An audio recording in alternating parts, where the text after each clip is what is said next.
pour sa présence. Merci de ces temps qu'il nous donne parce qu'il y a de la vie. Là où il y a le Seigneur, et le Seigneur, il nous l'a dit ce matin, il est au milieu de nous. Nous l'avons entendu, il nous l'a rappelé et nous sommes dans cette joie. Je vous invite à ouvrir vos Bibles et à aller dans l'évangile de Jean et au chapitre 6. Nous lirons un verset d'introduction. Jean chapitre 6 et verset 38.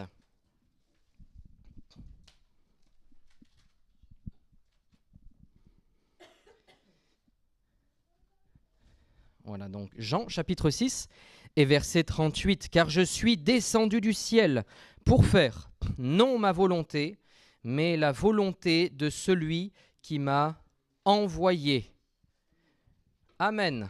« Car je suis descendu du ciel pour faire, non ma volonté, mais la volonté de celui qui m'a envoyé. » Je voulais vous parler ce matin et la pensée qui est venue sur mon cœur alors que je préparais ces moments et que j'avais la joie de me dire que j'allais pouvoir ouvrir la parole parmi vous, Seigneur a mis ce mot, a mis cette pensée de la volonté. Qu'est-ce que la volonté? Nous allons parler ce matin et voir ensemble qu'est-ce que cela représente dans notre vie spirituelle avec le Seigneur. Alors tout d'abord, on peut rentrer directement dans le vif du sujet, la volonté, la définition. Si on prend le mot grec tel que nous l'avons lu, et en grec donc le mot téléma, la définition c'est ce que chacun souhaite ou a décidé de faire. Le dessein de Dieu de bénir l'humanité à travers Christ, ce que Dieu souhaite que nous fassions. Commandement, précepte, volonté, choix, inclinaison, désir, plaisir. Alors, que nous puissions prendre ce matin du plaisir à faire la volonté de Dieu et qu'au travers de ce message et de la parole que nous allons entendre, nous puissions ensuite nous dire « Seigneur, je veux faire ta volonté ». Nous l'avons vu dans cette définition, c'est donc aussi un choix. Alors j'avais pris deux citations que j'ai trouvées ce matin aussi. Il y avait tout d'abord cette première d'un philosophe, Claude Adrien Helvétius. Il est dit « La volonté est le ressort de toute action humaine ». La volonté est le ressort de toute action humaine. Et puis une deuxième, un peu plus rigolote. La volonté trouve, la paresse cherche des excuses. De Benjamin Franklin. La volonté trouve, la paresse cherche des excuses. Alors frères et sœurs, qu'on puisse ne pas se trouver d'excuses ce matin, mais que nous puissions être centrés. Je crois que le Seigneur a parlé aussi ce matin pour être centré pleinement sur ce qu'il veut, sur ce qu'il désire. Savez-vous qu'il y en a un dans notre vie qui sème des mauvaises paroles. Il y en a un qui a une volonté qui n'est pas la bonne à notre rencontre. Il y en a un qui, depuis le début, a chuté.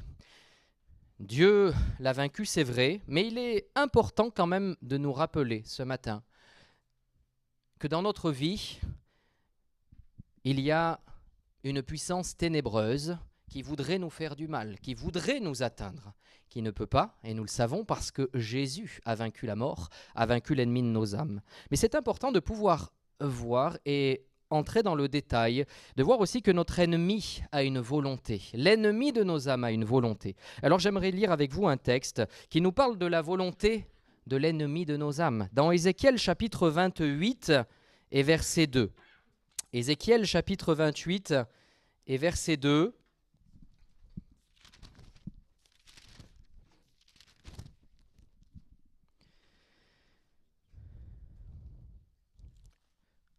Ézéchiel 28, verset 2. « Fils de l'homme, dit au prince de Tyr, ainsi parle le Seigneur l'Éternel, ton cœur s'est élevé. Et tu as dit, je suis Dieu. Je suis assis sur le siège de Dieu, au sein des mers. Toi, tu es homme et non Dieu, et tu prends ta volonté pour la volonté de Dieu. » Nous savons dans ce passage d'Ézéchiel qu'il est tracé là tout le parcours de l'ennemi de nos âmes. Question de ce prince de Tyr, mais qui reflète en réalité l'ennemi de nos âmes, le diable. L'ennemi de nos âmes a voulu s'élever au-dessus de Dieu. L'ennemi de nos âmes, qui était pourtant là dans la gloire aussi, a voulu prendre la place de Dieu. Nous voyons une volonté claire. Ézéchiel, chapitre 28 et verset 15, je vous le lis, nous dit « Tu as été intègre dans tes voies, depuis le jour où tu fus créé jusqu'à celui où l'iniquité a été trouvée chez toi. » Il est rappelé qu'il y a un temps où il a fait ce que Dieu voulait, mais l'iniquité est venue le remplir. La chuté était démis de tout ce qu'il avait avec le Seigneur. Il est tombé. Rappelons-nous ce matin que l'ennemi est mauvais. Que l'ennemi n'est pas simplement une image qu'on peut dessiner, représenter. Vous savez, bientôt il y a la fête, je ne sais pas si on peut dire une fête, mais en tout cas il y a cette journée d'Halloween. On en entend parler beaucoup, cette fête qui est là depuis quelques années, qui prend de l'ampleur aussi. Je crois qu'on rabaisse beaucoup les choses spirituelles, le monde spirituel qui est présent pourtant. Et nous voyons beaucoup d'occultisme dans notre pays, beaucoup de sorcellerie aussi. Voyons beaucoup de choses qui sont là, qui font extrêmement du mal à nos âmes. Il y a une volonté de l'ennemi de nous nuire. Il y a une volonté de l'ennemi de nous mentir et de nous aveugler. Dans la volonté que nous avons de plaire à Dieu, l'ennemi, lui, a une autre volonté tout à fait différente. Et il ne faut pas juste la mettre de côté, se dire « Ok, le diable, c'est le diable », mais non, il faut être conscient de ce que l'ennemi veut placer sur nos vies, sur nos âmes, dans nos pensées. En être conscient pour pouvoir avancer plus tranquillement, être conscient de ces choses-là pour nous armer comme il faut. L'ennemi a cette volonté et nous le voyons, lui qui a commis le pire, lui qui a été déchu et qui est tombé avec les anges aussi qui l'ont suivi et qui ont été envoyés. Et l'enfer a été préparé pour le diable, pour les démons, les anges qui ont été déchus. Il a fait un temps la volonté de Dieu, mais l'iniquité est venue le remplir. Nous savons au jardin d'Éden qu'il y avait là l'homme, la femme, en toute perfection, dans cette connexion avec le Seigneur. C'est ce que désire Dieu dans sa volonté. Nous allons en parler tout à l'heure. Il y avait cette connexion parfaite, mais l'ennemi est venu susurrer des mauvaises choses à l'oreille. Il est venu disséminer son venin. Il est représenté comme ce serpent. Je crois qu'aujourd'hui, nous devons faire attention à ce que nous faisons, à ce que nous regardons, à ce que nous lisons. Le monde qui nous environne, il est tellement mauvais, cruel, abject, violent. Quand vous allumez les informations, on est parfois obligé de couper tellement qu'on ne peut pas regarder, tellement que les choses nous feraient vomir parfois, les informations nous feraient vomir, tellement le péché atteint son paroxysme et nous voyons là vraiment cette cruauté du monde parce que l'ennemi dissémine son venin. Il est mauvais, vraiment mauvais, et il veut ta perte ce matin.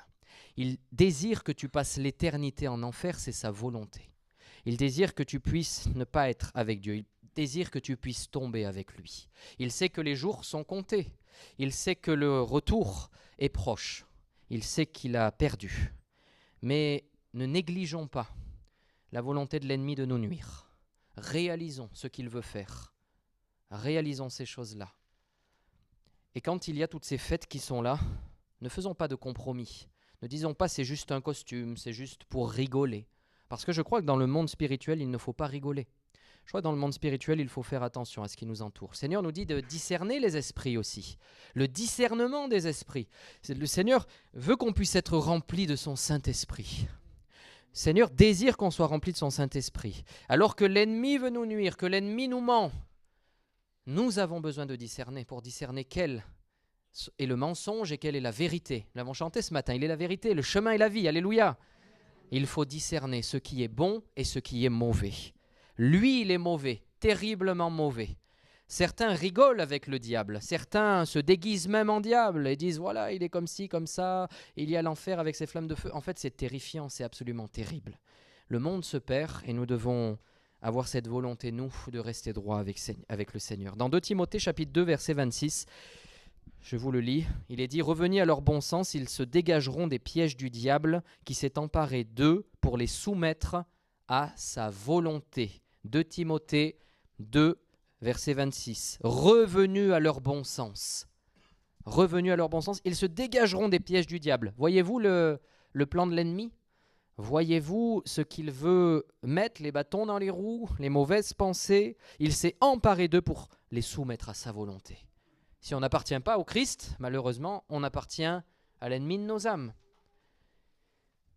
Et nous devons réaliser qu'il veut soumettre tout le monde à sa volonté. Il a essayé de le faire avec Jésus. Il a été tenté, nous savons, notre sauveur, pardon. L'ennemi a cette volonté-là. Mais nous ne voulons pas nous attarder, le réaliser, le savoir, le comprendre, mais parler maintenant, nous avons parlé de la volonté de l'ennemi, mais la volonté du Fils. Quelle est la volonté du Fils, de Jésus? Parce que je crois que la Bible est centrée sur Jésus. Vous le croyez ce matin? La Bible est centrée sur Jésus. Alors oui, il y a le péché. Oui, il y a la malédiction. Oui, il y a des choses terribles aussi. Parce que Dieu est amour, mais Dieu est justice.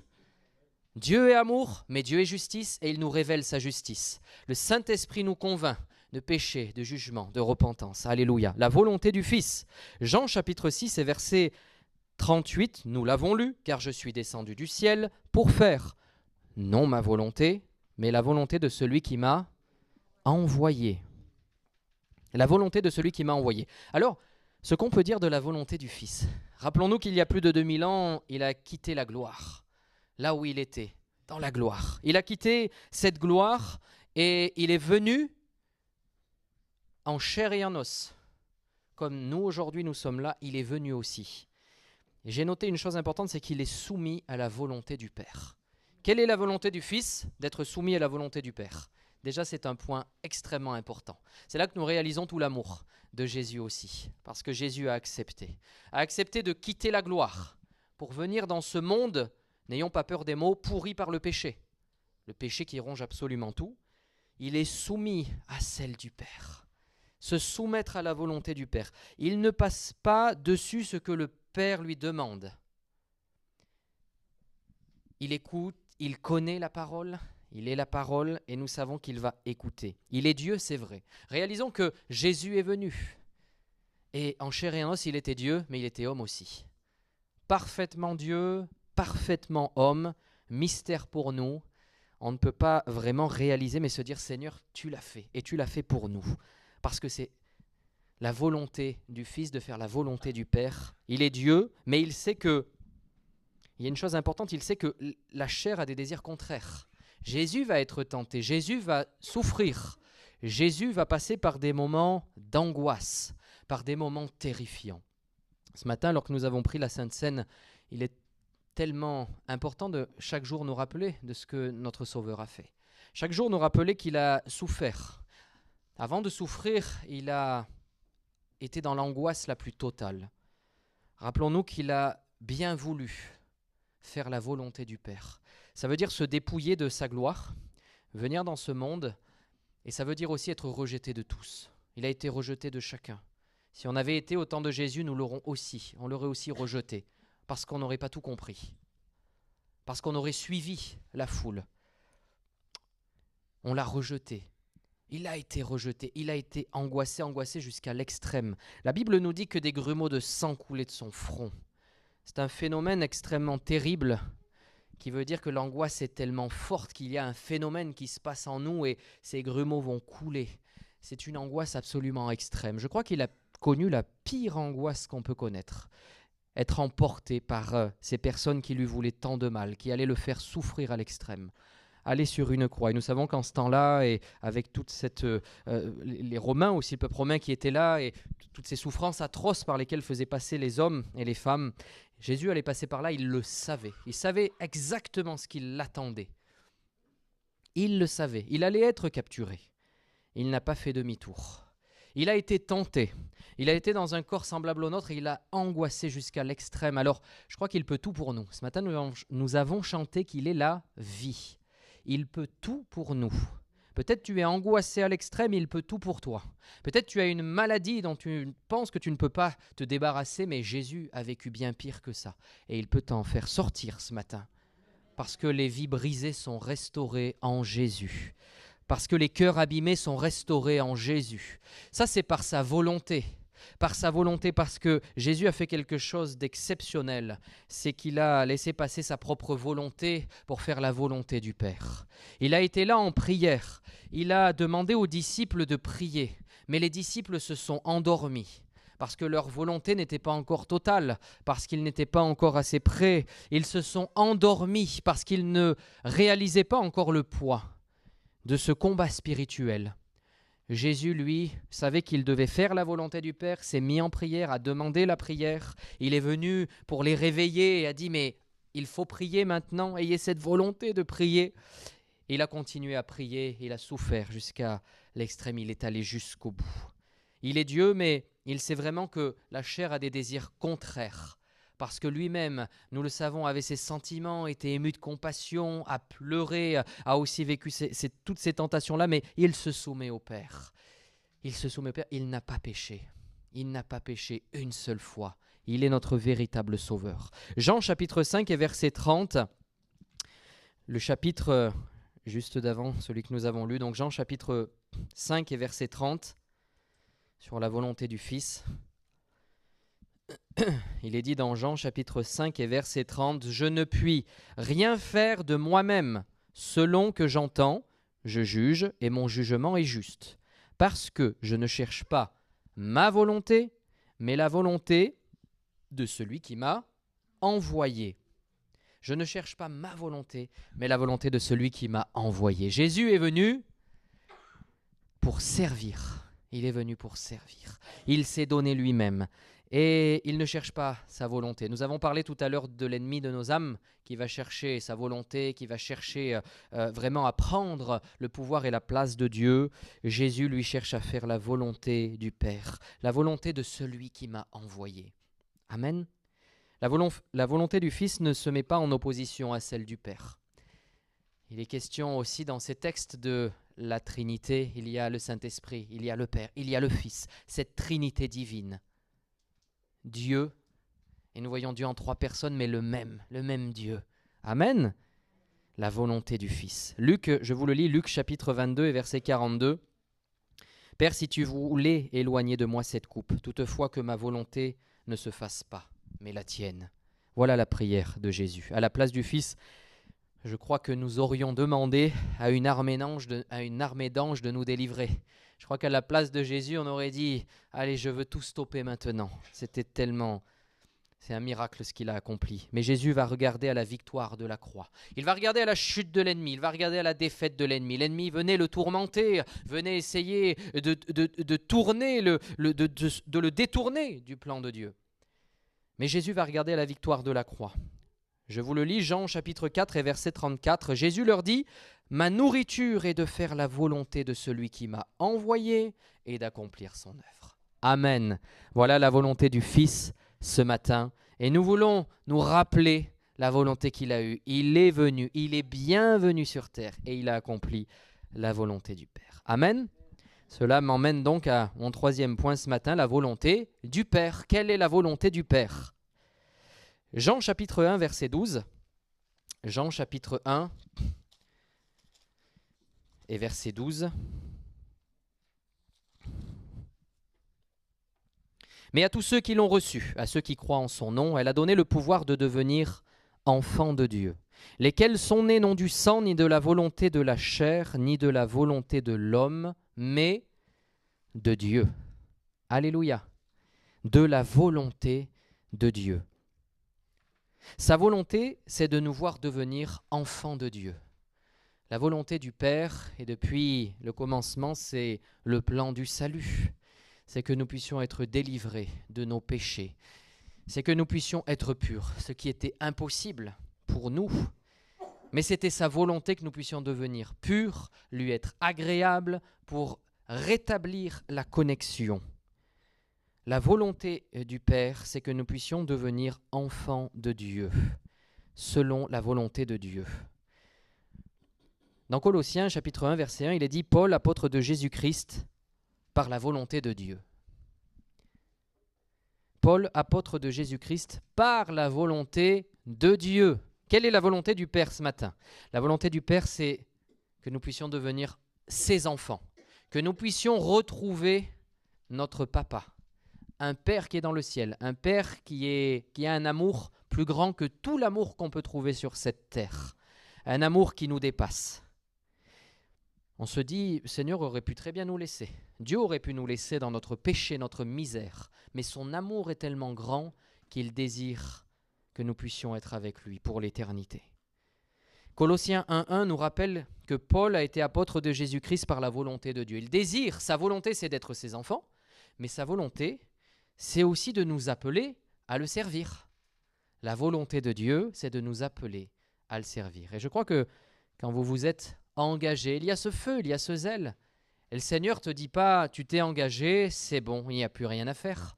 Je crois qu'il nous appelle à des choses plus grandes. Là, il est question de Paul, mais nous pourrions voir tout un tas de personnages, d'hommes et de femmes qui ont été appelés dans la Bible, mais aujourd'hui.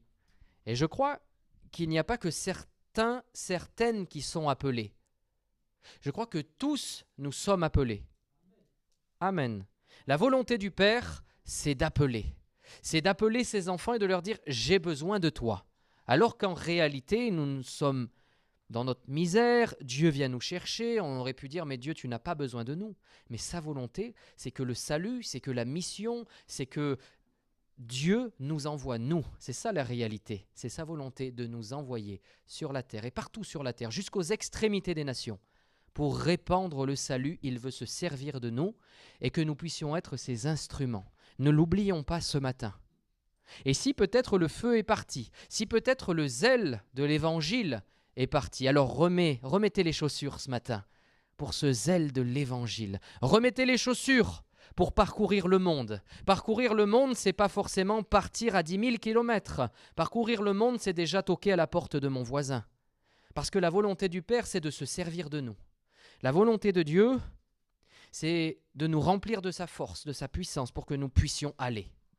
Il a appelé, nous le voyons Paul, il nous appelle à être ses enfants et puis à le servir. Sa volonté, c'est de nous appeler.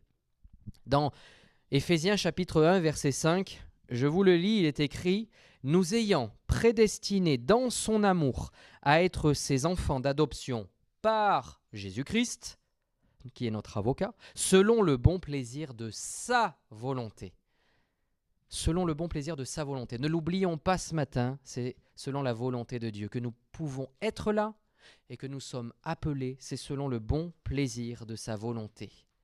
C'est lui qui a le vouloir et le faire, la Bible nous dit. Sa volonté est conduite par son amour pour nous, amour total. C'est Dieu qui décide et il choisit de nous aimer encore ce matin. 1 Pierre chapitre 2 verset 15, car c'est la volonté de Dieu qu'en pratiquant le bien, vous réduisiez au silence les hommes ignorants et insensés. Je le relis, 1 Pierre chapitre 2 verset 15. Car c'est la volonté de Dieu qu'en pratiquant le bien, vous réduisiez au silence les hommes ignorants et insensés.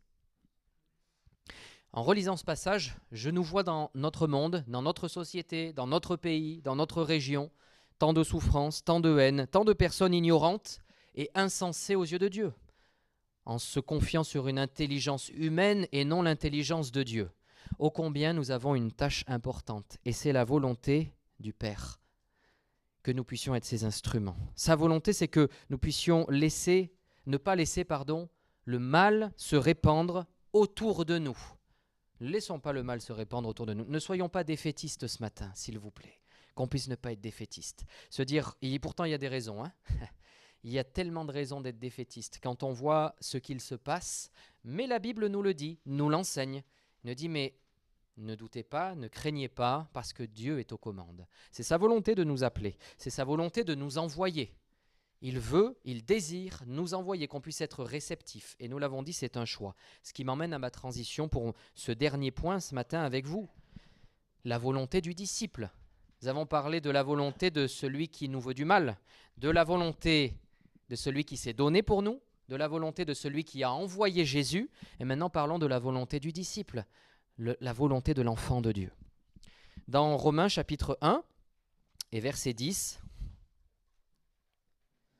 Romains chapitre 1 et verset 10, pour parler de la volonté aussi, il est écrit « Demandant continuellement dans mes prières d'avoir enfin, par sa volonté, le bonheur d'aller vers vous. » Amen. Selon sa volonté, le bonheur d'aller vers vous. Le bonheur de pouvoir aller. Le bonheur de pouvoir faire la volonté de Dieu. Dans ce passage, nous savons aussi que les disciples, que les apôtres, que ceux qui avaient connu Jésus avaient reçu cette mission, l'ont partagée, l'ont écrit et nous l'avons aujourd'hui en main propre dans la Bible. Les témoins oculaires qui ont pu vivre des choses extraordinaires, les témoins des personnes qui ont vu Jésus aussi, qui ont pu écrire ces récits. Et aujourd'hui, nous voyons que tout est fait par sa volonté, demandant continuellement dans mes prières d'avoir enfin par sa volonté le bonheur d'aller vers vous. Je crois que nous devons vraiment réaliser encore ce matin que c'est un choix pleinement, un choix d'aller vers ceux qui ont besoin, mais d'aller aussi vers mes frères et mes sœurs qui ont besoin d'être restaurés, qui ont besoin d'entendre ma prière. C'est un choix. Ce matin, je crois que d'aller à l'église aussi, c'est un choix. Vous êtes d'accord? Vous avez décidé de venir à l'église. Vous décidez de venir aux réunions de prière. Vous décidez de faire un effort de prière. Vous décidez de lire la Bible. Vous décidez de prier. Ce n'est pas Dieu qui vous l'impose. Hein? Est-ce que Dieu vous l'impose? Je ne crois pas que Dieu vous dit « Allez, vas-y ». Non, c'est un choix personnel. Mais Dieu nous incite vivement à le faire. Il nous dit « Mais faites-le. Faites-le parce que vous allez voir ô combien je veux vous parler. » Mais c'est un choix. Et nous devons avoir le choix de faire sa volonté. Un désir de bénir autour de nous, d'être ces instruments de bénédiction autour de nous. Et ça aussi, c'est un choix. Comme je le disais tout à l'heure, ne pas s'arrêter simplement à mon engagement personnel avec Jésus. Je racontais ce témoignage, je crois que c'était hier ou avant-hier, à la jeunesse. Et je disais, il y a quelques années de ça, alors que je venais de me convertir, je venais de faire cette rencontre avec le Seigneur. Et le Seigneur avait vraiment touché mon cœur. Je lisais la Bible, je découvrais toutes ces choses extraordinaires. Il y avait ce zèle, ce feu qui était là, évidemment. Et je me rappelle, je crois que c'était une soirée de réveillon, quelque chose comme ça. Il y avait une fête, et puis il y avait donc des amis qui étaient là. Et je parle à un jeune homme qui est une vingtaine d'années aussi, qui avait dans sa vie connu le Seigneur, qui connaissait même Jésus. Cet homme avait fait cette rencontre parce que de mémoire, je crois que son père était pasteur ou impliqué dans une église et me disait qu'il croyait en Jésus, il aimait Jésus, qu'il avait donné sa vie, il avait donné son cœur, mais il mettait comme un stop, comme une pause. Il vivait sa vie comme il l'entendait, comme il voulait. Il me dit, moi, je n'ai pas besoin. Je sais que le Seigneur m'aime. Je sais que je suis sauvé. Alors maintenant, je reviendrai vers lui, je ferai plus, mais plus tard. Aujourd'hui, je profite. Alors je me rappelle avoir été choqué évidemment et c'était le début de ma conversion, essayer de dire 2-3 petites choses quand même parce que j'étais choqué, essayer de dire des choses pour l'emmener à ce que Dieu veut vraiment. Et parfois, la volonté de l'ennemi, nous savons, c'est de nous défaire de la volonté de Dieu, de ce qu'il veut. Le compromis est là dans notre vie et l'ennemi essaye par le compromis de nous déstabiliser complètement. Et je me rappelle que cet homme était sûr de lui. Mais je suis sauvé, tout va bien. J'ai donné mon cœur, maintenant je vis comme je veux. Je fais les péchés que je veux, ce n'est pas grave, parce que j'ai accepté le Seigneur. Je crois que nous avons le devoir de choisir les bonnes choses. Le devoir de rester droit avec le Seigneur, celui qui nous a tout donné, celui qui a tant souffert. Le Seigneur nous dit de porter notre croix. De porter notre croix. C'est un choix aussi, c'est une décision. La conversion, le demi-tour, c'est une décision personnelle. C'est un choix, la volonté du disciple, la volonté de l'enfant de Dieu. Quand il y a ce moment où le Seigneur nous touche, il y a ce désir de faire ce demi-tour, la conversion. C'est vrai que le Saint-Esprit lui nous convainc de péché, de repentance. On va se repentir sous l'action du Saint-Esprit. On se repent, on dit « Seigneur, je réalise mon péché, je réalise que je n'ai pas fait ta volonté ». C'est l'action de Dieu. Par contre, il y a notre action à nous. Par contre, il y a notre choix à nous, le choix de faire demi-tour.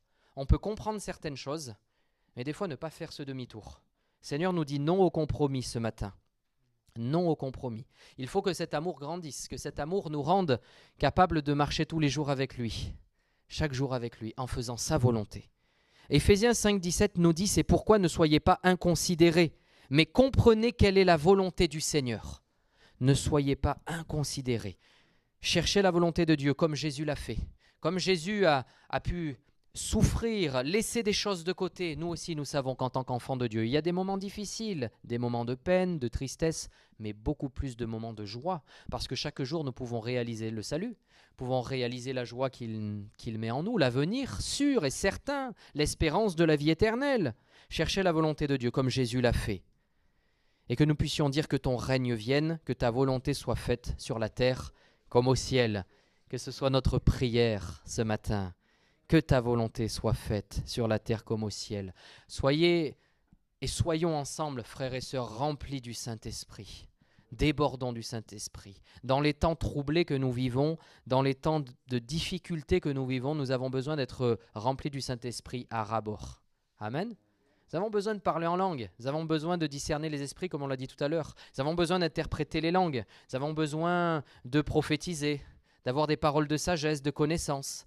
Je crois qu'avec ce monde qui nous entoure aussi, avec le péché qui règne aussi dans notre monde, nous avons besoin de donner des paroles de vie. Nous avons besoin de toucher par nos paroles, parce que ce n'est pas par nos propres paroles, mais parce que c'est l'Esprit qui parle en nous. Soyons remplis du Saint-Esprit. Nous devons prier pour que la volonté de Dieu soit faite, comme nous l'avons lu, comme nous l'avons entendu. Puis le psaume 143, verset 10 nous dit « Enseigne-moi à faire ta volonté ». Mon Dieu, ce matin, enseigne-moi à faire ta volonté. Car tu es mon Dieu, nous dit ce psaume, que ton bon esprit me conduise sur la voie droite. Nous devons nous laisser enseigner à faire sa volonté. C'est un choix, une décision. Et il y a des choses, c'est vous, c'est personnel, c'est votre choix de faire la volonté de Dieu. Nous devons nous laisser enseigner. Seigneur, enseigne-moi dans toutes tes voies. Enseigne-moi à faire ta volonté, que je ne me détourne ni à droite, ni à gauche de ta parole, et que je marche fondé sur les Écritures. 1 Jean chapitre 2, verset 17. Et le monde passe et sa convoitise aussi. Mais celui qui fait la volonté de Dieu, il demeure éternellement. 1 Jean 2, 17. Celui qui fait la volonté de Dieu demeure éternellement. Voilà notre espérance, à nous, enfants de Dieu. Alors faire la volonté de Dieu, c'est nous assurer un avenir éternel. C'est vous assurer un avenir dans tous les domaines de votre vie. Alléluia. Et puis je termine par ce texte ce matin dans 1 Jean chapitre 5 et verset 14. 1 Jean chapitre 5 et verset 14. Nous avons auprès de lui cette assurance que si nous demandons quelque chose selon sa volonté, il nous écoute.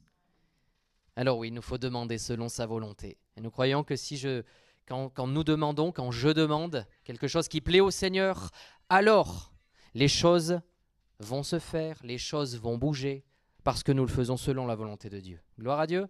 Alors est-ce qu'on peut prendre un temps pour prier? Amen. Seigneur Jésus, quelle gloire. Seigneur, tu es tellement grand, tellement puissant.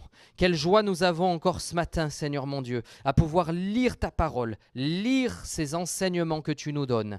Seigneur mon Dieu, tu nous as parlé de ta volonté. Tu nous as parlé, Seigneur Jésus, de faire ta volonté. Et c'est ce que nous désirons. Je te prie que nos cœurs soient remplis de ton Saint-Esprit. Je te prie pour que tu renouvelles chacun d'entre nous ce matin. Je te prie, Seigneur mon Dieu, pour que le Saint-Esprit déborde en nous, que nous puissions être remplis de ton amour. Tu nous demandes d'aller. Comme ces disciples, Seigneur, ces premiers disciples qui ont été remplis, qui sont allés, nous voulons suivre, Seigneur mon Dieu, ces traces. Nous voulons suivre, Seigneur mon Dieu, cet enseignement-là. Tu veux nous utiliser, tu veux que nous puissions être tes instruments. Alors je te prie ce matin que notre volonté soit renouvelée, notre volonté à faire ce que toi tu veux. Seigneur, ce matin, je crois que tu appelles encore au service. Je crois que tu appelles encore, Seigneur mon Dieu, des personnes pour la mission, des personnes pour évangéliser, des personnes peut-être pour un ministère particulier. Seigneur, je crois ce matin que tu appelles des plus petits aux plus anciens à nous lever encore de nos chaises, Seigneur, et à vraiment par ton esprit pouvoir répandre la bonne nouvelle, alors que vraiment ta volonté soit faite sur la terre comme au ciel, et dans le nom précieux de Jésus-Christ. Amen. Merci à notre Dieu ce matin.